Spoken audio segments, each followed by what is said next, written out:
어느 교회 세 가족이 등록해서 목사님이 신방을 갔습니다. 그런데 그 새로 등록한 가정은 그동안 장로교도 다니고 침례교도 다녀봤고 또 순절교회도 다녀봤던 가정인지라 목사님이 그 가정의 가장은 뭐 그렇게 믿음이 깊은 사람이 아니었기에 이제 편안하게 얘기를 나누기 위해서 그동안 여러 교회를 다녀보셨는데 어떤 교회가 가장 인상적이었습니까? 하고 이렇게 물었습니다. 그때 이 남자가 머뭇거리다가 하는 소리가 저는 빨간 벽돌 교회가 제일 좋습니다 라고 말하더랍니다. 이 목사님이 물었던 것은 교회를 물었는데 이 분은 교회가 아니라 예배당 성전을 생각하고 빨간 벽돌 교회가 제일 좋습니다 라고 이렇게 대답하더랍니다.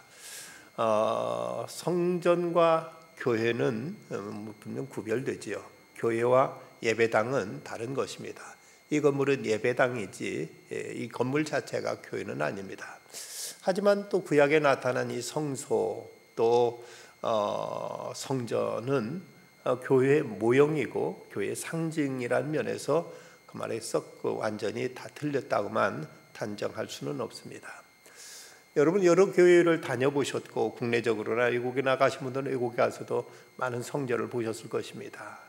그중에 가장 인상적인 교회가 성전은 또 어떤 성전이었습니까? 저는 그 핀란드의 헬싱키에서 오래전에 그곳에 있는 암석교회를 참 특이하게 참 정말 현대적인 감각으로 또 건축가의 어떤 깊은 예술적인 건축에 대한 이제 감각으로 참 잘 지었다는 느낌을 가진 적이 있습니다. 이곳은 그 화강암 바위를 완전히 파내고 거기다 교회를 들여놓고 위에는 이제 지붕을 따로 했는데 그 완전히 뭐 벽이 그냥 바위 덩어리 뭐 깨끗하게 깎은 것도 아니고 바위가 우툴투툴 바위가 나온 상태로 이제 성전되어 있는데 좀 거칠고 투박한 듯 보이기도 하지만 그 안에는 뭐 현대적인 시설이 다 잘 돼 있어 가지고 파이프 오르간도 있고 또 그러면서 이제 바위이기 때문에 자연 바위라서 옆에서 이제 물이 스며 나오는 것은 아주 쫄쫄 시내처럼 조그만 시내처럼 물이 흐르도록 되어 있는데도 방수나 방습 장치도 잘 돼 있어서 그 안에 뭐 이제 파이프 오르간도 아무 문제 없이 잘 이제 연주할 수 있는 곳이었고 그 밖에 보면 십자가도 아주 특이하게 아주 예술적인 감각으로 잘 조형되어 있는 모습을 볼 수 있었습니다. 그런데 이제 그곳에 갔을 때 보니까 그 일본에서 온 그 대학생이 그 교회를 방문했길래 처음에는 크리스찬인가 하고 이제 반갑게 생각했는데 물어봤더니 크리스찬이 아니고 자기는 건축과 학생이라서 이 교회가 세계적인 유명한 건축의 한 모델로서 이제 이름 나 있길래 이것을 이제 견학하러 왔노라고 얘기하는 것이었습니다. 그 성전은 띠오모와 투오모라는 두 형제가 1969년 당시 이제 무명의 그 건축가였습니다만은 저들의 아이디어로 이제 교회를 설계해 가지고 건축했는데 지금은 이곳이 많이 유명해져서 1년이면 50만 명 이상이 그곳에 방문해서 그 성전을 구경하고 가곤 한다고 이렇게 알려져 있습니다. 이런 면에서 이제 건축학적으로 대단히 참 아름답게 그리고 그 주변의 자연 환경과 잘 어우러지게 지은 그 핀란드의 암석교회라는 교회가 아주 인상적이었습니다. 국내는 여러분 보시면서 어떤 교회가 또 인상적이셨던가요? 물론 뭐 여러 가지 그 의미상으로는 저 김제에 있는 기억자 교회도 참 우리가 보할 만한 교회겠고 또 수원에 있는 화성에 있는 제암리 교회도 일제 때 일본 사람들이 그곳에 있는 성도들을 이제 가둬놓고 불질렀던 아주 참 비빈해 놨던 역사 현장에 지어진 교회로서 이름난 교회입니다. 그런 그 건축 양식 모양으로서 독특하고 아름다운 교회 중에 하나는 저 강원도 문막에 가면 오크밸리 안에 세워진 그 교회를 여러분 보신 분들 계실 겁니다. 아주 언덕 위에 자그마하게 교회가 지었는데 그렇게 산뜻하고 아주 예쁘게 아름답게 지어서 그 교회는 범삼성가의 유일한, 어쩌면 뭐 물론 개인적으로는 덜 있는지 모르겠습니다만은 그래도 그 집안의 이제 주요 그 구성원 중에서는 어쩌면 유일한 크리스찬으로 알려져 있는 이인회 회장, 지금은 고문이죠. 이병철 전 그 회장의 딸 되고 이건희 씨 아마 누나 되지 않는가 싶습니다만은 그분이 한라그룹 한라죠? 한라가 아니라 거기가 한솔그룹, 한솔그룹의 그분이 오랫동안 회장으로 했다 지금은 고문으로 있는 거 알고 있는데 그분이 그 교회 권사라서 자기 신앙에 따라서 그곳에 오크밸리를 조성하고 거기다가 예배당도 아주 예쁘게 잘 지어놨습니다. 혹시 오크밸리 가보실 분 계기가 계시면 아마 가보신 분들은 다 보셨을 테고 거기에 골프장 이쪽에 아주 예쁘게 예배당을 저는 모습을 볼 수 있습니다.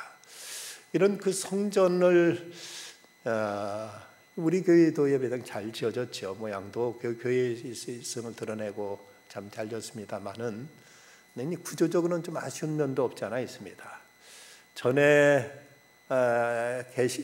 기억하시는 분들은 이 아래 우리 지하에는 지금도 식당이 좁아서 어렵게 쓰고 있는데 그때는 식당은 좁하고 주변에 방들이 여러 개 쪼르륵 있어가지고 그래서 그걸 다 떨어내느라고 그때 공사도 제법 많이 또 돈 들여서 했던 기억이 납니다. 이런 구조적인 어떤 면에 있어서는 조금 이제 생각할 부분이 있어도 우리 교회도 사람들은 주변에 아름답다고 성전답다고 예배당 보고 일부러 오는 분들도 없지 않아 있는 걸로 알고 있습니다. 오늘은 이제 이 성막에서 특별히 그 번제단에 대해서 말씀하고 있고 또 성막들을 둘러싸고 있는 휘장에 대해서 말씀하고 있고 또 이제 성소 안에 있는 등불에 대한 이제 세 가지가 오늘 이제 등장하고 있습니다. 먼저 1절을 보면 너는 조각목으로 길이 5규빗 너비가 5규빗의 제단을 만들되 네모 반듯하게 하며 높이는 3규빗으로 하고라고 이렇게 말씀이 시작되고 있습니다. 이 번제단 번제단은 하나님 앞에 제사를 드릴 때 그 제물을 불살라 하나님에 바치는 그 제단을 이제 의미하는데 이것을 번제단이라고도 하고 이것을 놋쇠로 쌌다고 해서 놋단이라고도 이렇게 불려지고 있습니다. 그 모양은 네모 반듯하게 만들었는데 고대 이방 종교에서는 이제 삼각형으로도 또는 원형으로도 만들었습니다만은 이스라엘에서는 이 사각형으로 이렇게 만들어서 구별하곤 했습니다. 가로 세로가 각 2.28m, 2m 28cm 그리고 높이가 1m 37cm로서 회막 안에서 제일 큰 기구였습니다. 그런데 이제 이때 성막에 앉을 때는 이 정도 사이즈로 만들었는데 훗날 솔로몬이 성전을 지은 다음에는 성전의 크기는 성막보다는 훨씬 컸죠. 그렇기 때문에 그는 번제단의 크기도 달라지게 됩니다. 역대하 4장 1절에 보면은 1절과 2절에 보면 뭐라고 했는가 하면은 거기가 그 사이즈가 가로 세로가 9.1m 거의 10m 가까우듯이 굉장히 커졌죠. 그리고 높이도 4.56m로 이렇게 확장된 것을 볼 수가 있습니다. 옛날 성막에서 제사 드렸던 때는 그때 백성들 수도 물론 이제 나중에 통일한국 시대는 훨씬 더 많아졌고 또 이때는 백성들의 생활도 안정되고 더 많은 재물을 하나님께 바쳤기 때문에 이 성전을 지었을 때는 제단도 꽤 커가지고 많은 양들을 한꺼번에 하나님 앞에 불살라 드리고 하느라고 제단도 훨씬 크게 이제 그 바뀐 것을 볼 수가 있습니다. 그리고 이제 이 사각형의 제단 그 네모퉁이에는 뿔 모양이 이렇게 이제 거기에 달려 있었습니다. 이렇게 뿔을 단 이유는 그 하나는 뭐 장식용, 보기에 이제 좋도록 하는 장식용 의미도 있었지만 희생제물이나 다른 것들이 아래로 떨어지지 않도록 또 그리고 희생제물을 바쳐질 제물들을 묶어놓기 위해서 여기에 뿔이 달려 있었고, 뿔에다가 이 뿔을 통해서 밑으로 떨어지지 않도록 또 하고, 또 이것을 묶어놓기도 하는 이런 용도로 쓰였고, 또 이것은 이제 한편으로는 도피성 역할을 하기도 했습니다. 어떤 죄를 지었거나 무슨 일로 인해서 이제 어떤 처벌받게 될 때 두려워서 성막 안에 들어가서, 물론 이제 성소는 아니 이제 그 휘장 안에서 성막 안으로 들어가기 전에 있는 그 번제단의 뿔을 잡고는 있으면 차마 누구도 그를 잡아가거나 그를 해치지 못하고 했던 이런 도피성 역할을 하기도 했던 것을 보게 됩니다. 그리고 그 번제단에는 제물이 탄 재를 처리할 수 있는 부삽이 있었고, 단 위에 놓인 희생제물로부터 흘러내는 피를 받아내는 대야가 있었고, 잘라진 그 고기를 단 위에 골고루 펴는 데 쓰였던 고기 갈고리가 있었고, 또 그리고 불 옮기는 그릇, 일명 불똥 그릇 또는 향로라고 불려지는 이런 이제 그 불 옮기는 그릇도 있었다고 했는데, 여기 모두 다 놋쇠로 이렇게 만들어졌는데 아마도 이때는 청동이었을 것으로 이렇게 보고 있습니다. 그럼 이 번제단은 어떤 의미를 가지고 있는가? 이 번제단은 바로 죄 문제, 죄 해결을 위한 첫 번째 관문임을 보여주고 있습니다. 성막에 처음 들어가게 되면 맨 앞에부터 나오는 것이 바로 이 번제단입니다. 이 번제단을 거쳐야만 성막 안으로 들어갈 수가 있습니다. 그래서 이 번제단이 바로 이 앞에 있다는 것은, 이 번제는 이스라엘 백성들의 죄를 위해서 양을 잡아서 거기 희생제물로 드리는 이 제사를 드리는 것이 바로 이 번제단이었기 때문에 이 번제단을 거쳐야만 성막으로 들어갈 수 있다. 그래서 이것은 곧 이런 희생이 있어야만 성막에 들어갈 수 있다는 것을 이제 의미하고 상징하는 것입니다. 우리가 하나님 앞에 나올 수 있는 것이 어떤 공로로 나올 수 있다고 생각하십니까? 내가 세상에 높은 지위를 가졌거나 아니면 내가 세상에 어떤 이제 선한 일을 많이 했으면 그걸 가지고 우리가 하나님 앞에 나올 수 있는가 하면, 그럴 수 있는 사람은 세상에 아무도 없습니다. 오직 예수 그리스도의 보혈의 공로를 힘입어야만, 예수님의 그 대속의 공로를 힘입어야만 우리가 하나님 앞에 나올 수 있는 것입니다. 옛날에는 양을 잡아서 하나님 앞에 희생자를 드렸지만, 이제 그것을 예수님은 십자가상에 탄박에 당신 몸을 제물로 하나님 앞에 드림으로, 그래서 온 인류 모든 사람 믿는 자들의 모든 죄를 예수님이 담당하시고 대속하셔서, 그래서 이 죄의 대속을 통해서 우리는 하나님 앞에 담대히 나올 수 있게 되었고, 하나님을 아버지라고 부를 수 있게 되었고, 이제는 하나님 앞에 마음껏 하나님 앞에 나와서 예배하며 찬송하며 하나님 앞에 나와서 이제 주님과 교제할 수 있는 이런 길이 바로 이 번제단에서 희생되신 그리스도의 그 보혈의 공로로 인해서 우리는 하나님 앞에 나올 수가 있게 된 것입니다. 그래서 우리는 하나님 앞에 나올 때마다 무엇보다 하나님 앞에 죄의 회개가 선결되어야 되고, 하나님 앞에 나올 때마다 그리스도의 보혈의 공로를 우리는 이제 의지해야 되고, 그것을 감사하고 그걸 찬양할 수 있어야 됩니다.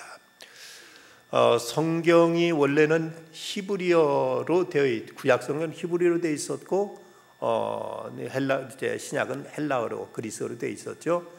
근데 그것이 이제 최초로 다른 언어로 번역된 것, 물론 이제 구약 성경이 또 헬라어로 번역된 것을 70인역이라고 부르고 있긴 합니다만은, 그 후에 성경 전체가 다른 언어로 번역된 그 최초의 성경 번역을 불가타역이라고, 벌게이트 번역이라고도 하고 불가타역, 우리말 벌가타역이라고 하는데, 그것은 라틴어로 번역한 성경입니다.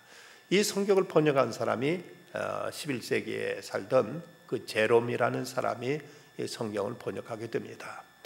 근데 그 제롬이 성경을 번역할 때 예루살렘에 그 번역하고 있는데, 어느 날 기도 중에 예수님 그 앞에 나타나셨다고 합니다. 제롬은 너무 기뻐가지고 예수님께 말씀드렸습니다. 사랑하는 주님, 제가 주님께 무슨 선물을 드리오리까? 그래서 예수님이 하신 말씀이, 하늘과 땅이 다 내 것인데 내가 무엇을 내게 선물로 주겠느냐? 그래서 제롬이 말하기를, 이 성경을 다 번역하여 그것을 선물로 드리겠나이다. 예수님 말씀하시기를, 내가 정말 내게 선물을 주겠느냐? 그러면 한 가지만 다오. 그것이 무엇입니까? 내 죄와 고통을 다 내게 다오. 그것이 내게 최고의 선물이니라고 말씀하셨다고 합니다. 우리가 주님 앞에 뭔가 대단한 것을 드릴 수 있고 드리면 예수님 기뻐하실 것이라고 생각하지만, 물론 우리 정성을 주님은 받으시고 기뻐하시겠죠. 그렇지만 주님이 우리에게 기대하시는, 가장 주님이 원하시는 선물이 있다면 우리들의 죄, 우리들의 허물, 우리들의 상처, 우리들의 아픔, 이것을 주님은 우리에게 받으시길 원하시고, 주님은 이것 때문에 또 십자가에 달려 돌아가셨고, 그래서 주님의 십자가의 은혜가 헛되지 않기를 바라시는 주님은 바로 우리들의 죄와 허물을, 우리들의 약함과 상처와 아픔을 주님은 받으시기를 원하신다는 것입니다. 성 어거스틴은 말했습니다. 하나님 앞에 드리는 탄식은 인간에겐 큰 힘이지만 하나님에게는 큰 약점이 된다. 우리가 하나님 앞에 나와서 탄식하며 부르짖는 것, 내 죄로 인하여 탄식하고 아파하는 것들, 이것이 하나님 앞에는 가장 큰 약점이 된다고 말하는 이 말의 의미는, 하나님 앞에 울면서 회개하면 하나님도 어찌하실 수 없이 용서하시고 하나님께 이것을 품으시고 담당하시고 우리들의 그 모든 것들을 주님께서 받아주시는 그 자비가 있기에 인간의 그 탄식은 하나님에게는 약점이 된다고 이렇게 말했습니다. 우리는 주님의 십자가를 의지해서 주님 앞에 나오게 됩니다. 성전에 나올 수 있는 이 가장 큰 이제 조건은 오직 그리스도의 십자가, 그리스도의 보혈, 이 번제단에서 희생당하신 그리스도, 그것을 의지해서 하나님 앞에 나오게 되는 것입니다. 그렇다면 이것이 이제 하나님께서 우리에게 주신 큰 은혜요 은총이기에 우리는 또한 이제는 이 죄와 결별하고 죄를 청산하고 죄와 상관없는 삶을 살도록 힘써야 될 것입니다. 우리가 하나님 앞에 용서받는다고 해서 용서를 이제 이것을 하나의 어떤 습관처럼 이것을 당연한 듯이 여기면서 늘 죄 짓는 것을 반복하고 이것을 쉽게 생각한다면 이것은 거듭 예수님을 십자가에 매다는 것이요, 그 예수님 십자가를 모독하는 일이 될 수가 있습니다. 우리는 하나님 앞에 회개한 죄를 다시 범하지 않도록 힘써야 될 것이고, 주님의 자비와 은혜가 너무 크기에 이제는 그 은혜에 보답하며 은혜에 합당하게 살도록 우리는 노력해야만 됩니다. 작년에 돌아가셨던 것으로 기억됩니다마는 방지일 목사님, 100살이 넘으셔서 돌아가신 우리나라 그 기독교 원로 중에 원로였던 방지일 목사님의 책 가운데 보면 나의 눈물을 주의 병에 담으소서라는 책에 이런 이야기를 소개하고 있습니다. 1957년 귀국하고 난 뒤의 일이었다. 이분이 중국에 선교사로 갔던 분인데, 일제시대 어떤 집에 아이가 여럿이 있었는데 먹을 것이 없어서 배고파 오는 모습이 딱했다. 때는 초가을이라 추수를 시작하지 않은 때였으나 간혹 벼가 타 익은 논도 있었다. 어느 날 밤에 자루를 가지고 나가 몰래 다른 이의 논에 가서 한 자루 가득 차도록 벼를 훑어다가 절구를 지어 햇밥을 아이들에게 먹였다. 해방이 되어 논밭이 재편성되었던 모양인지 주인이 바뀌기도 하고 여기저기 이동하다가 논 주인도 다른 곳으로 갔다고 했다. 쌀을 훔친 사람은 훗날 장로가 되었다. 훗날 장로는 예전에 자신이 한 일을 생각하면 잠도 안 오고 이 일을 사과하기 전에는 아무것도 할 수 없을 정도가 됐다. 결국 논주인의 집을 수소문에 찾아갔다. 쌀 2마리를 짊어지고 찾아온 연유를 말했다. 그러자 논주인이 말했다. 그런 기억이 나긴 하지만 이미 오래전 일이고 우리가 대동진화를 같이 당했으니 수원수구하겠습니까? 그때 훑었던 쌀이 수십 배라도 보상하고 싶으나 가지고 올 수 있을 만큼만 가지고 왔으니 이걸 받아주세요. 울면서 이렇게 호소하자 논주인이었던 사람도 같이 울면서 말했다. 예수 믿으면 이런 일도 합니까? 저도 양심 있는 사람이라서 못 받겠습니다. 서로 한참 울다가 쌀을 가져간 장로는 마루에 쌀자루를 놓은 채 도망치다시피 하고 달아났다. 그런데 논주인도 장로의 집을 알아내 쌀을 손수 지고 왔다. 저도 마음 한구석이 어딘지 뭉클해 잠도 못 이루고 고민하다가 장로님 댁을 찾아 다시 가져왔습니다.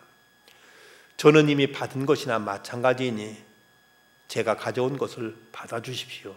이렇게 말한데 한참 울다가 자기도 예수 믿겠다는 약속을 하고 갔다. 참 당시는 이전에 제가 믿기 전에 지은 죄고 어렸을 때 지었던 죄지만 남의 논에서 벼를 훑어다가 찧어먹은 그것이 못내 마음 아파서 이것 쌀 2마리를 짊어지고 가서 잘못했다고 빌고 용서를 구하면서 이것을 갚으려고 했던 그런 모습들이 참 어찌 보면 정겹고, 그런 모습들이 오늘 우리들에게 얼마나 있나 하는 생각을 갖게 됩니다.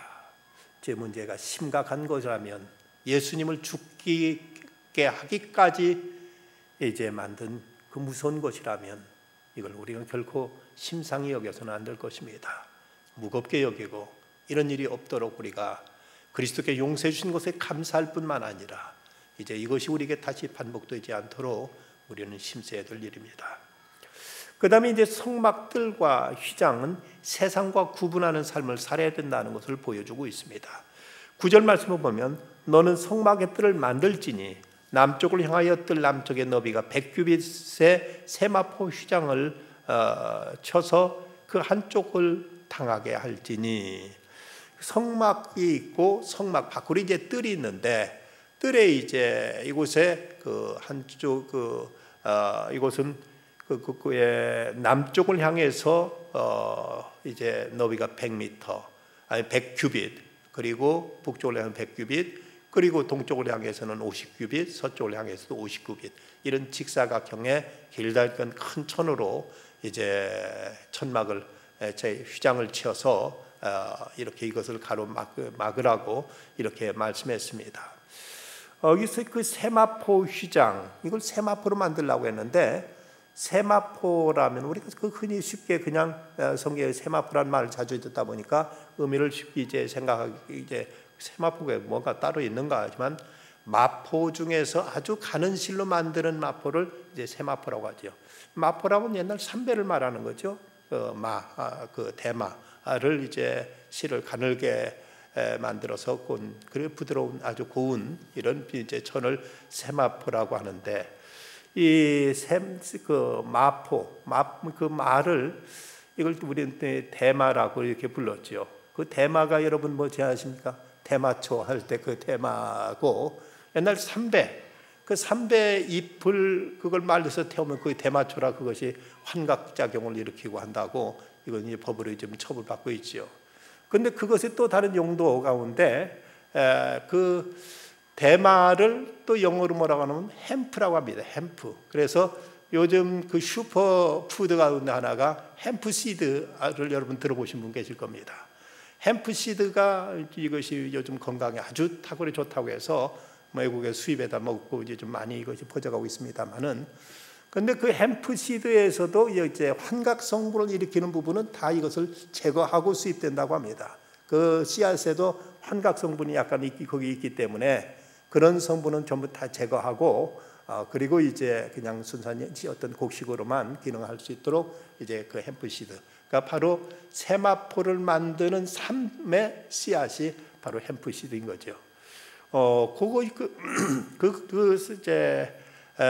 그 삶에서 벗겨난 그 껍질 가지고 이제 옷을 이제 만드는데, 천을 만드는데, 그것도 이제 가장 곱게 가장 이제 가는 실로 잘 만드는 것을 세마포라고 이렇게 부르고 있습니다. 세마포가 남쪽과 북쪽은 100규빗, 동쪽과 서쪽은 50규빗. 이것을 또 평수로 따져보면 한 318평쯤 되는 것으로 계산해 보니까 이렇게 나온 것을 볼 수 있었습니다. 이 성막은 교회를 상징하는 것이지요. 교회 이제 이 성막에는 지성소가 있고 성소가 있고 이제 뜰이 있는데, 뜰을 이제 그 휘장을 쳐서 세마포로 휘장을 쳐서 바깥 부분과 구별하도록 이제 이것을 휘장으로 가로막았던 것, 이것이 바로 이제 휘장들에 있는 천인 휘장입니다.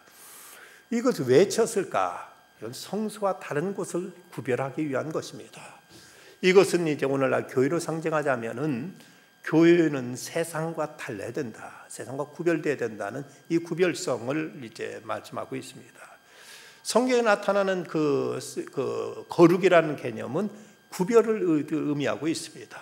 성전이라고 할 때 거룩한 전입니다만, 이 거룩하다는 것은 하나님께 예배드리는 데만 쓰도록 구별된 집이라는 뜻에서 성자가 붙은 것입니다. 성직이란 말은 하나님만 섬기도록 구별된 직이다. 이 성구란 하나님께 예배하는 데 쓰여지도록 만들어진 가구다. 이게 모든 구별됐다는 것인데, 교회는 분명 세상과 구별됨이 있어야 됩니다. 교회가 세상과 똑같다면 굳이 사람들이 교회에 나와야 될 이유가 뭔가.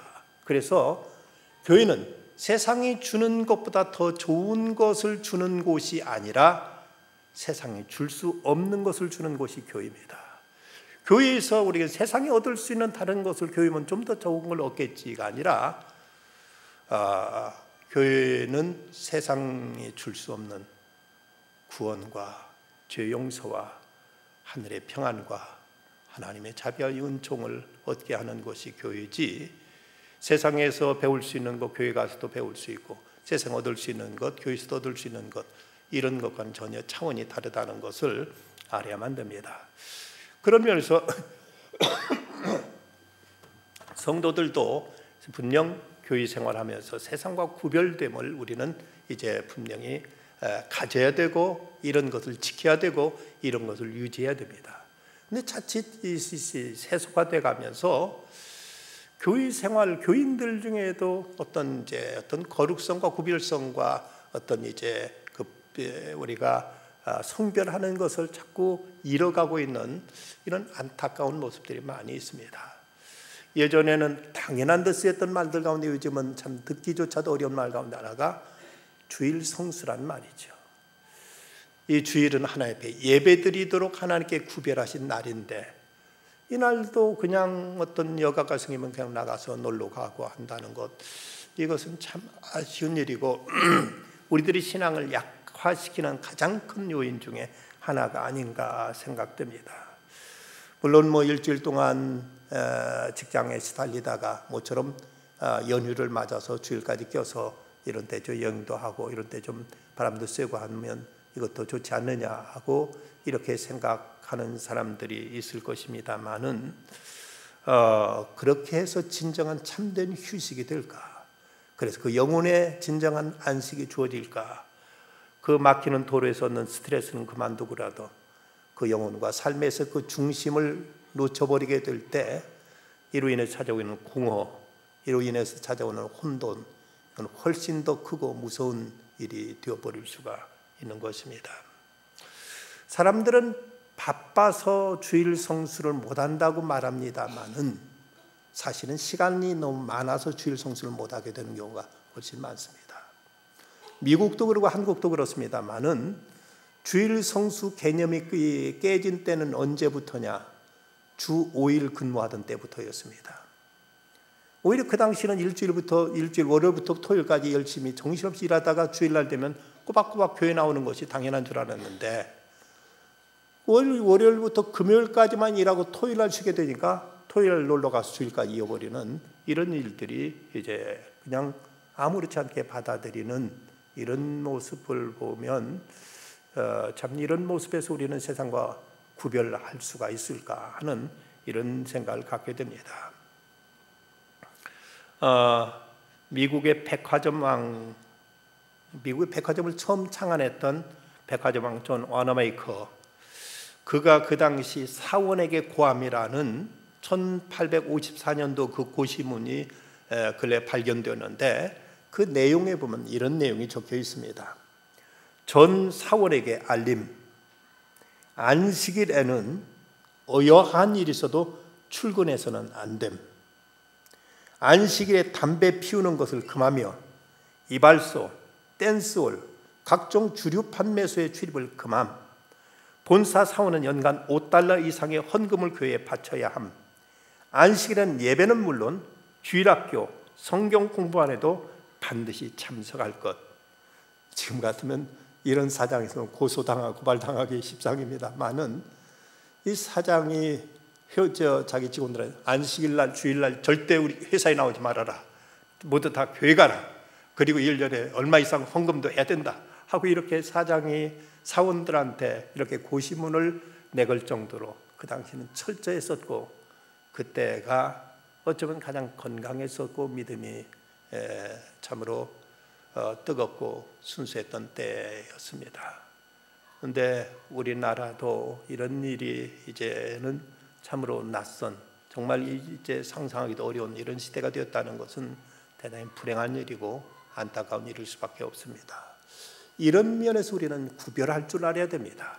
휘장을 쳐서 성전과 성전 밖을 이제 갈라놓았듯이, 구별했듯이 신앙에는 분명 세상과 다른 모습들이 있어야 됩니다. 어떤 면에서든지 세상과 경계선을 그을 줄 알아야지, 아무런 경계선이 없다면 믿는 사람이 안 믿으니 과연 뭐라고 스스로 자기 자신부터가 믿음이 이제 희미해질 것이고, 그러다 보니 이제는 갈 때 못 갈 때 다 가게 되고 할 짓 못 할 짓 다 하게 되고, 그러면서 하나님이 주시는 그 귀한 보화들을 잃어버리게 되는 그 엄청난 이제 패배의 자리에 빠지게 되고 말 것입니다. 다음으로 이제 20절로 21절 말씀에 보면 제사장의 등불 관리에 대해서 말씀하고 있는데, 이건 오늘 성도의 사명이 무엇인가를 보여주고 있습니다. 여기 보면 감람으로 찧어낸 순수한 기름을 쓰라고 이렇게 말씀했습니다. 여기 감람이란 올리브를 말하는 거죠. 올리브인데 여기서 순수한 기름을 쓰라고 이렇게 말씀하고 있는데, 이것은 그 감람나무 열매에서도 잎과 꼭지 등 또 거기에 묻은 먼지나 불순물 모두 깨끗이 다 제거한 것, 그래서 이제 이걸 절구에 찧어낸 그 깨끗한 기름, 맑은 기름을 써야 된다고 이렇게 말하면서 등불을 끊이지 말고 켜라는 말씀이 나오는데, 밤낮으로 계속 등불을 켜라는 말이 아니라 저녁부터 아침까지 끊이지 말고 등불을 켜라는 이런 뜻입니다. 그래서 매일 밤 규칙적으로 등불을 켜되라고 표현하는 것이 더 좋은 표현이겠다고 말하기도 합니다. 이처럼 모든 빛이 꺼진 밤 시간에 끊임없이 성막의 빛이 이제 있는 것은 곧 하나님께 밤 시간에도 이스라엘 쉬지 않고 지키신다는 이런 상징적인 표현이기도 했습니다. 아론과 그 아들들인 제사장들은 그 등불을 증거궤 앞 휘장 밖에서 저녁부터 아침까지 이걸 보살피라고 말씀합니다.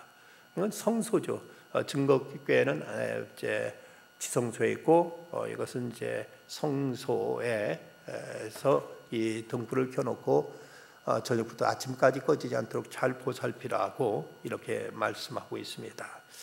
제사장은 성소에 등불을 잘 관리해야만 했습니다.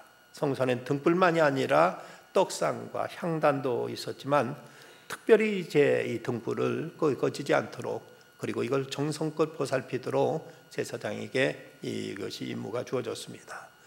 그것은 당시로서는 이제 제사장들만 이제 해당되었지만, 오늘날 신약 시대에 와서는 이제 모든 성도들이 왕 같은 제사장들이요, 택하신 백성들 족속이기 때문에 우리 모두가 하나님의 전에 이 등불을 늘 밝혀서 이 등불을 통해 세상을 밝혀야 될 이런 책임이 우리에게 있음을 성경은 말씀하고 있습니다.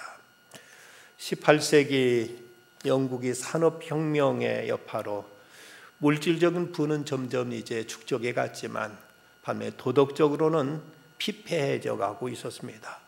그 무렵 시골에서 올라온 한 소년이 그가 이제 런던의 한 전당포 뒷골목에서 그 전당포에 취직해서 거기서 이제 그가 그 허기를 면할 수 있었는데, 그는 매일 아침 골목을 청소하기 위해서 가게문을 열 때마다 지난 밤에 광란이 지나간 그 거리를 보면서 절망하곤 했습니다. 온통 먹고 마시고 토하고 쓰은 그 쓰레기로 가득 찬 그 골목을 보면서 그는 깊은 절망의 탄식을 내쉴 수밖에 없었습니다.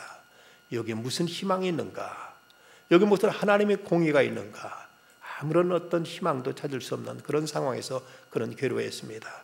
그렇지만 자기는 결코 그렇게 살 수는 없었습니다. 다른 사람들처럼 비참하게 자기 운명을 그렇게 체념할 수는 없었던지라, 그는 이제 과연 어찌할까 고민하다가 하나님 말씀을 펼쳐 읽습니다. 그때 시편 5편 3절 말씀 눈앞에 들어왔습니다. 여호와여, 아침에 주께 나의 소리를 들으시리니 아침에 내가 주께 기도를 하고 바라리이다. 이 말씀을 외우면서 그는 기도하기 시작했습니다. 주여, 나를 변화시켜 주시고 나를 통하여 이 어두워져가는 세상을 밝혀주시옵소서. 그는 새벽마다 기도하면서 이 말씀을 읊조리면서 하나님, 나로 하여금 이 어두운 세상을 세계를 이 땅을 밝힐 수 있게 해주십시오 하고 기도하기 시작했습니다. 그는 하나님께 기도에 매달렸는데 하나님께서 그를 진정 변화시켜 주셨고 그를 위대하게 사용하셨습니다. 그리고 그가 기도한 대로 세상을 바꾸어 나갔습니다. 그 소년이 유명한 영국의 구세군을 창시한 윌리엄 부스 대장입니다. 환경이 열악하다고 해서 부족하다고 그대로 체념할 것이 아니라 우리가 하나님께 기도하고 하나님께로부터 주어지는 성령의 기름 부으심을 통해서 우리는 이제 작은 공간을 밝히기 시작하면 이 빛은 점점 더 밝아져서 이제 세상을 밝히게 되고 이 땅에 하나님의 영광을 드러내게 될 것입니다. 성전 안에, 그곳 성막 안에 늘 불이 어두운데 꺼지지 않도록 이것을 정성껏 보살피도록 하시던 주님은 오늘도 우리에게 성전을 밝히고 이 교회를 통해서 세상을 밝힐 것을 기대하고 계십니다. 주께서 우리에게 기대하신 그 뜻을 이룰 수 있도록 우리가 하나님 앞에 깨어 기도할 것이며 성령의 기름 부으심 속에서 우리의 본분을 다하는 중에 우리는 이 어두운 세대를 밝히고 세상에 희망을 전해줄 수 있는 참된 그리스도인으로서 왕같은 제사장들로서 우리 책임과 소임을 다하는 우리가 다 되어야 되겠습니다. 기도하십시다. 거룩하신 아버지 하나님, 이 밤도 저희들이 보혈을 지나 주의 보좌 앞에 나왔습니다. 그리스도의 그 희생의 제단 앞에서 흘리신 주님의 그 보혈을 힘입어 주 앞에 나와서 하나님을 찬미하고 주 앞에 경배하며 주님 앞에 기도하며 주의 은총을 노래할 수 있는 이 축복의 자리에 들어오게 되었습니다. 주님, 교회는 세상과 분명 구별되어야 되듯 성도들은 또 세상에 구별된 삶을 살아가야 될 줄 압니다. 저희가 어떤 모습이 세상 사람들과 다른 것인지를 분명히 알게 하여 주시고 이것을 확정할 수 있게 해주시고 이걸 소중히 지켜나가게 하여 주시사 하나님께서도 저희를 세상 가운데서 구별해 주신 그 기대를 저버리지 않게 하여 주시고 그 뜻을 이루며 살아가는 저희들 되게 해 주시옵소서. 성막 안에 등불을 꺼지지 않고 켜라고 말씀하신 대로 저희들 심령 안에 그리스도의 그 보혈과 성령의 기름 부으심을 통해서 저희들이 항상 그 밝은 빛 가운데 거하게 하여 주시고 이 빛을 또 세상에 전하고 증거하여 하나님을 영화롭게 하며 그리스도의 몸된 교회를 더욱 존귀하게 하며 이 땅에 하나님의 나라를 세우는 일을 위해서 쓰임받는 저희들 되게 하여 주시옵소서. 이제 성전을 나갈지라도 어느 곳에선지 빛의 자녀로 살아가게 하여 주시옵소서. 예수님의 이름으로 기도드리옵나이다. 아멘.